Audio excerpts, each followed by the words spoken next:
பீடமே வந்திடுவார், தவறி அன்னையை பணிந்திடுவார்.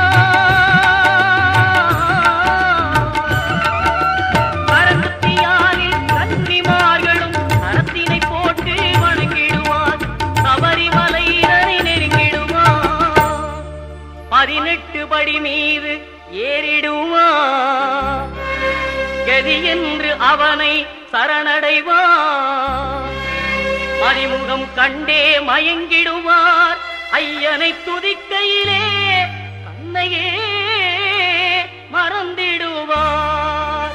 பள்ளிக்கட்டு சபரிமலைக்கு கல்லும்